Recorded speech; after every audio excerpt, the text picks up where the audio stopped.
¿Qué pensarían quienes nos escuchan si se planteara que uno de los actos de indignación más famosos de toda la historia, o sea, esa imagen icónica de mesas volcadas y monedas rodando por el suelo en un recinto sagrado, fue en realidad algo totalmente premeditado? Algo que además, fíjate, comenzó con una silenciosa confrontación frente a un simple árbol. Exacto. Imaginen la escena por un momento. El sol empieza a ocultarse sobre las antiguas y polvorientas calles de Jerusalén. Las sombras ya se alargan sobre sus muros enormes de piedra blanca. Ajá, es el fin del domingo. Un día que, recordemos, había estado marcado por multitudes eufóricas, gente agitando ramas de palma, un alboroto total. Pero ahora, al caer la noche, la atmósfera cambia de una manera radical. Se vuelve súper tensa. Demasiado.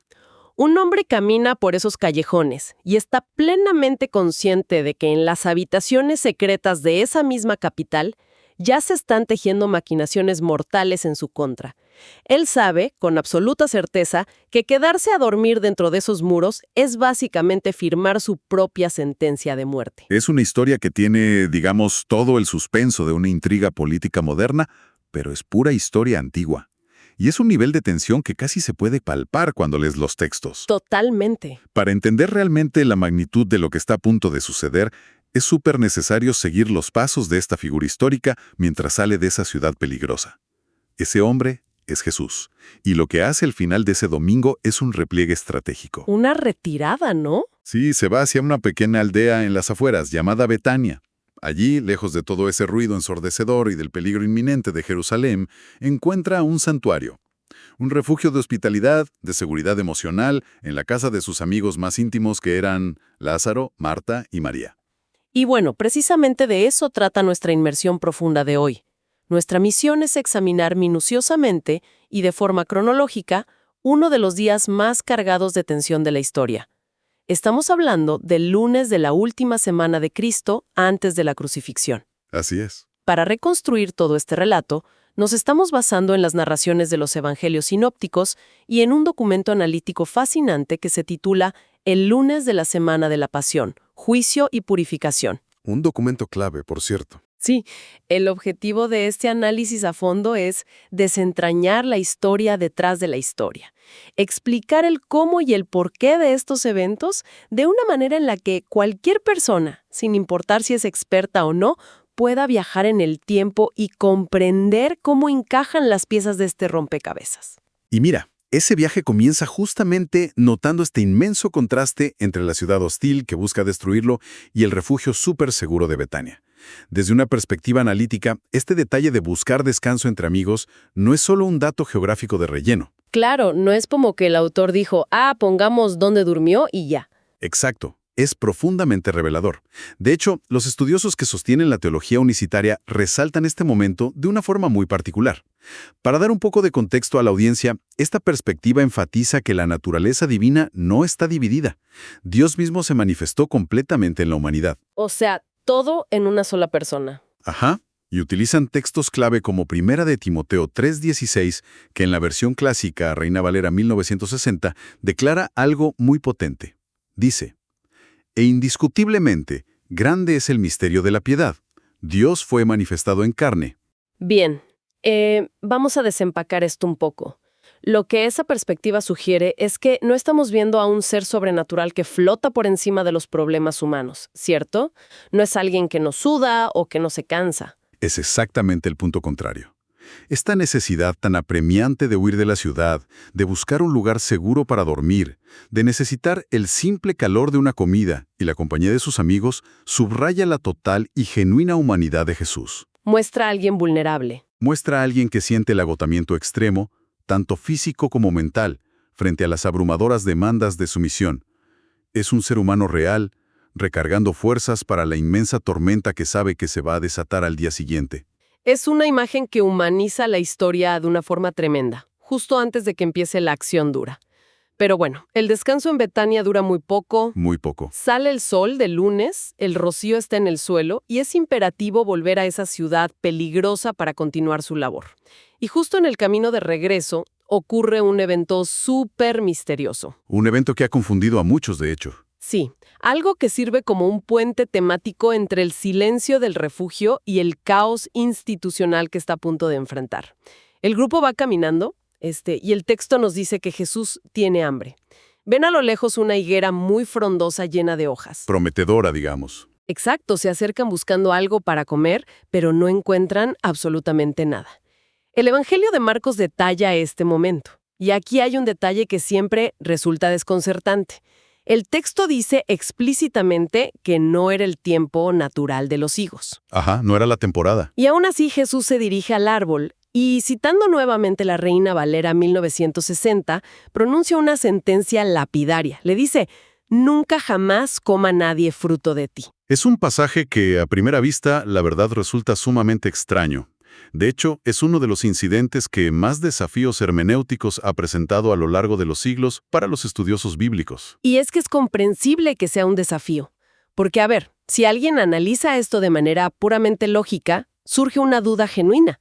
¿Por qué castigar a una planta por su biología? Claro, suena injusto. Si las leyes de la naturaleza dictaban que no era la temporada de dar higos, maldecir al árbol parece casi como, no sé, como enojarse con el invierno por hacer frío. Es como... Yo estaba pensando en una analogía. A ver, es como observar una de esas enormes organizaciones de caridad modernas, ¿no? Que tienen un edificio corporativo de cristal bellísimo, unos logotipos increíbles y campañas de publicidad millonarias. Sí, puro marketing. Exacto. Todo eso son las hojas. Pero cuando de verdad revisas sus finanzas, resulta que el 99% del dinero se gasta en mantener esa apariencia corporativa y casi nada llega realmente a las personas necesitadas. Tienen todo el aspecto de dar vida, pero no hay substancia. Es por ahí por donde va el asunto de la higuera. Da justo en el clavo. Explica perfectamente el mecanismo de lo que realmente está sucediendo ahí. Y lo fascinante aquí es que, si profundizamos en la exégesis de eruditos como el doctor Evis Carballosa, descubrimos que este acto no tiene nada que ver con un arranque de frustración irracional. No es que Jesús se enojó porque tenía hambre y ya. Para nada. No es un enojo contra la botánica.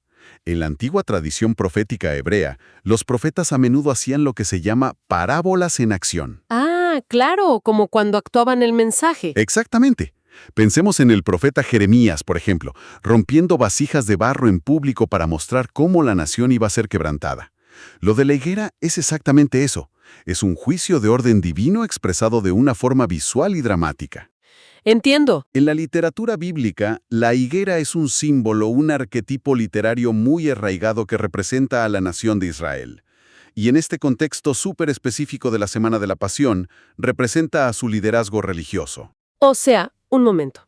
Si este árbol, frondoso pero vacío, es una metáfora viviente de los líderes religiosos que están allá en Jerusalén, entonces no se trataba de la temporada de los higos, ¿se trataba de la expectativa? Exacto.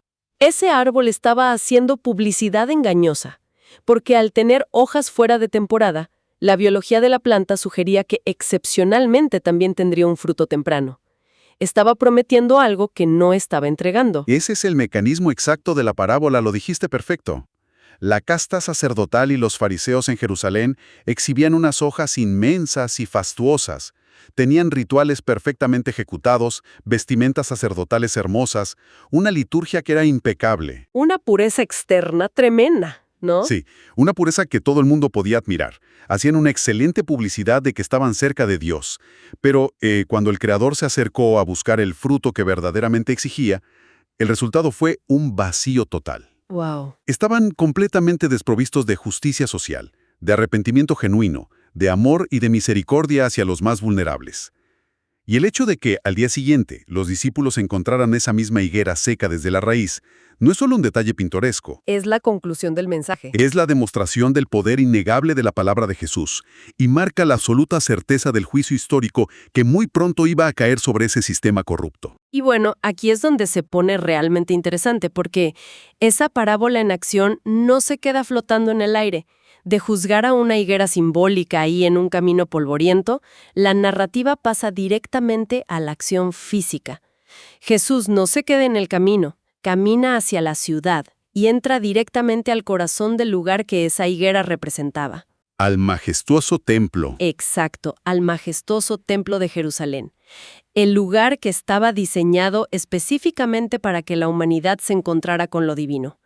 Pero, la escena que lo recibe no es un ambiente de paz, meditación o reverencia. Para nada. Encuentra un ruido ensordecedor y decide irrumpir en los atrios sagrados, volcando violentamente las mesas de los cambistas de dinero y expulsando a latigazos a los que vendían animales. Es una escena súper fuerte. Y para comprender la necesidad de una acción tan radical, tan física, es imperativo entender cómo funcionaba la maquinaria de ese lugar.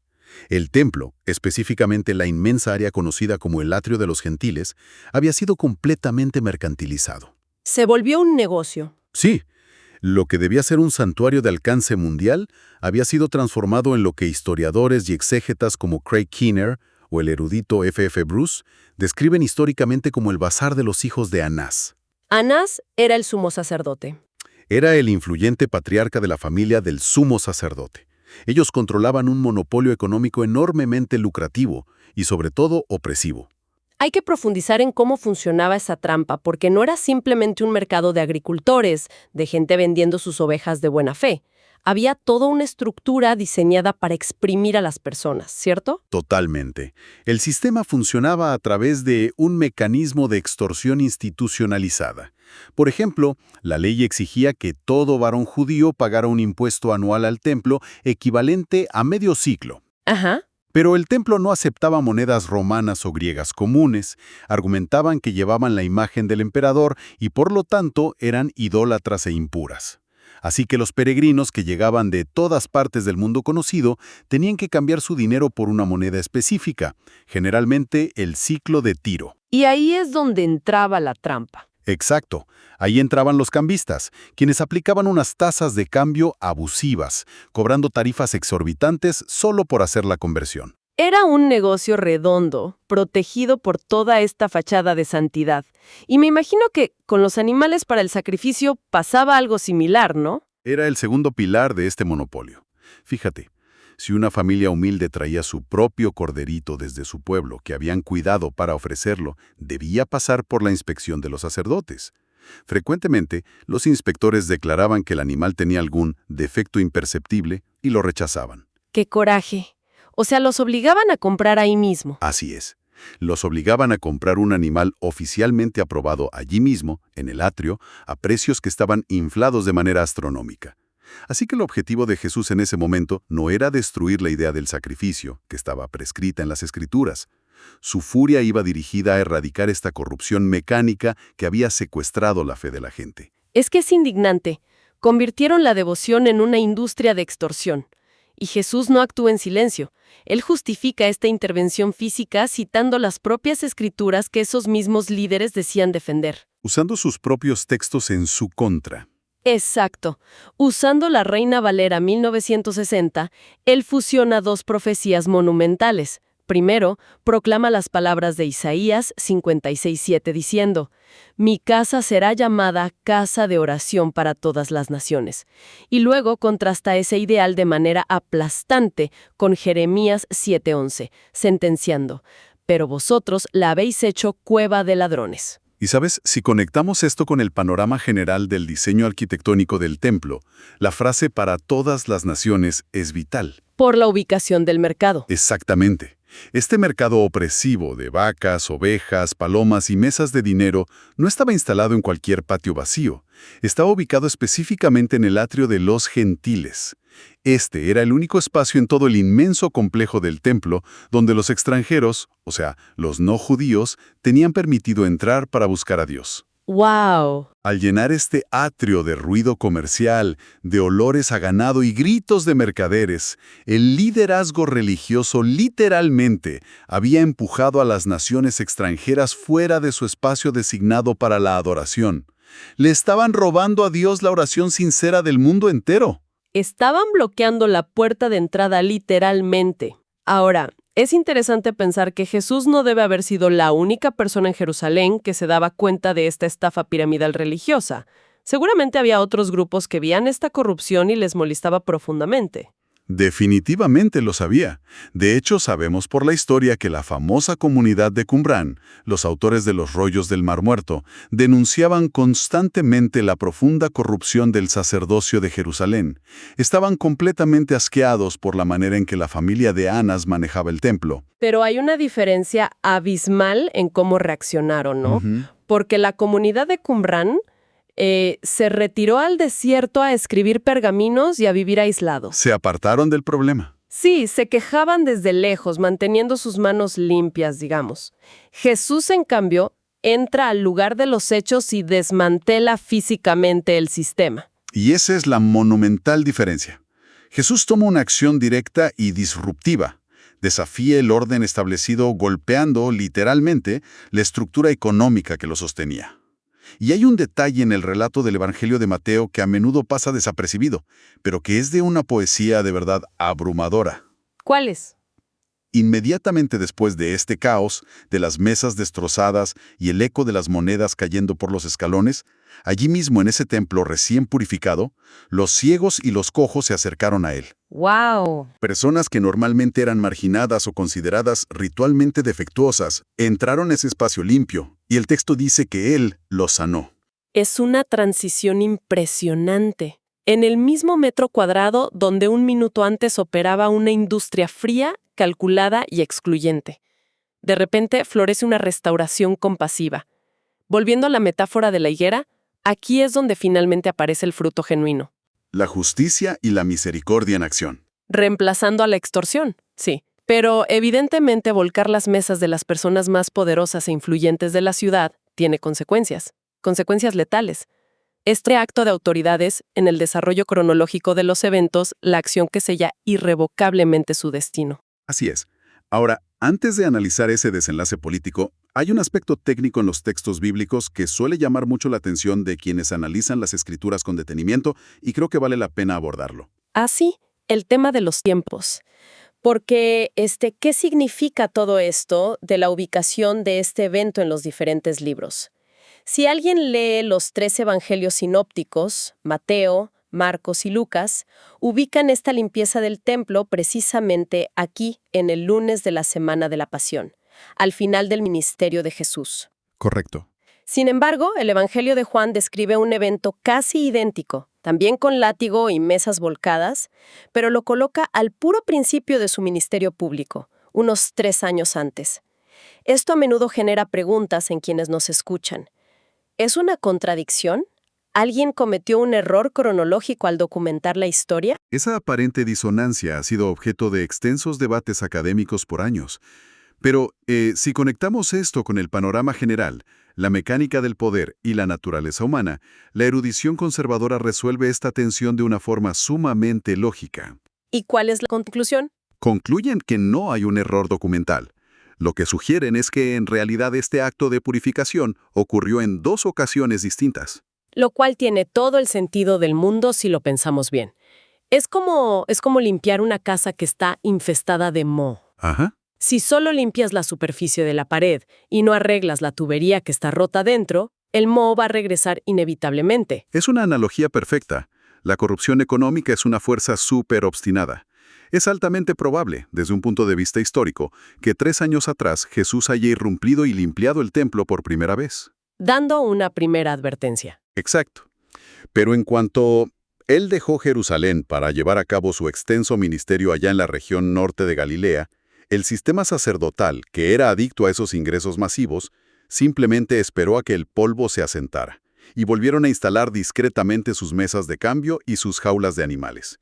Si no se arranca la raíz, la maleza siempre vuelve a crecer. Y al llegar este fatídico lunes, ya en la cúspide de su influencia y a días de la Pascua, Jesús decide ir directamente por la raíz. Directo por la raíz. Este segundo ataque fue una ofensiva frontal y definitiva contra las finanzas del poder religioso. Fue el gran catalizador de todo lo que vino después. Imagínate el cálculo político que tuvo que hacer el liderazgo del templo esa misma noche. Claro, la ciudad estaba a reventar de peregrinos por la festividad de la Pascua. El ambiente ya estaba cargadísimo de un fervor nacionalista inmenso. Y de repente, tienen ahí a una figura enormemente popular, a la que las mismas multitudes vitorearon el día anterior, que ahora está desafiando abiertamente su autoridad y destruyendo su principal fuente de riqueza, en su propia casa. El pánico en esas reuniones secretas debió haber sido total. Porque, el miedo de los sacerdotes no era únicamente perder sus ganancias económicas de esa semana. El verdadero terror era el descontrol social, ¿no? El caos. Si estas multitudes, que ya estaban alborotadas y súper oprimidas por los impuestos, se unían en torno a la esperanza mesiánica de esta figura que los defendía y que acababa de humillar a la élite, se desataría una revuelta monumental. Y todos sabían lo que pasaba cuando había una revuelta. El Imperio Romano intervenía. Roma observaba todo desde la fortaleza Antonia, que estaba justo al lado del templo. Si había desorden, intervendrían con fuerza militar brutal, aplastando todo a su paso y arrebatándoles a estos líderes religiosos el poco estatus y poder que los romanos les permitían conservar. Y ese fue el punto de quiebre absoluto. Para el liderazgo religioso, proteger su status quo y su control institucional era muchísimo más importante que reconocer cualquier autoridad espiritual, por más milagros que ocurrieran en sus atrios. ¡Qué fuerte! Por eso, las acciones del templo ese lunes cruzaron una línea de no retorno, sellaron la sentencia. A partir del momento en que esas mesas tocaron el suelo, la conspiración para eliminarlo dejó de ser una teoría discutida a puerta cerrada. Pasó a ser un plan de ejecución urgente. La maquinaria para su arresto se puso en marcha esa misma noche. ¡Qué nivel de intensidad para un solo día en la historia antigua! Si hacemos una recapitulación del asombroso viaje de este lunes de la Pasión, la narrativa es impecable, ¿eh? Todo comenzó en la periferia de la ciudad, en el refugio silencioso de Betania, revelando una vulnerabilidad y un agotamiento profundamente humanos. Luego, en el camino matutino, la historia confrontó a sus testigos con el juicio implacable hacia una higuera que estaba biológicamente viva pero estéril de fruto. Dejando una advertencia súper poderosa sobre el peligro de la apariencia vacía. Así es. Y bueno, la jornada culminó en el epicentro absoluto del poder, desmantelando la corrupción institucional para poder devolverle la dignidad y un espacio de sanidad a quienes habían sido empujados a los márgenes. Y yo creo firmemente que el valor de analizar estas fuentes hoy no radica solo en la apreciación histórica, ¿sabes? Sino en la aplicación del discernimiento. Claro. Este relato obliga a cualquier persona a evaluar críticamente la diferencia entre las apariencias majestuosas y la sustancia real. Nos invita a mirar más allá de las hojas llamativas, ya sea en las instituciones en las que confían, en las fuentes de información que consumen, o incluso, digamos, en su propia ética personal. La gran pregunta subyacente de este lunes es, ¿dónde está el fruto genuino de la justicia, la integridad y la compasión? Es una pregunta que resuena con la misma fuerza hoy que hace 2000 años. Ha sido un viaje verdaderamente revelador a través de las motivaciones, la economía y el profundo simbolismo de estos textos antiguos. Totalmente. Para concluir nuestro programa, hay un pensamiento final que surge de toda esta narrativa. Una idea para que nuestra audiencia pueda masticar y explorar por su cuenta. Se ha analizado extensamente cómo un espacio físico sagrado fue purificado de elementos que bloqueaban la conexión y la paz. Ajá. Considerando esto, en nuestro ruidoso y acelerado mundo moderno, saturado de distracciones y demandas constantes, ¿cuáles son esas mesas de cambio ruidosas que hemos dejado instalar lentamente en el templo de nuestra propia mente? Qué buena pregunta. ¿Y qué estructuras internas tal vez deberíamos atrevernos a volcar hoy mismo para poder encontrar un momento de paz genuina? Gracias por acompañar este recorrido para descubrir la historia detrás de la historia. Hasta la próxima inmersión profunda.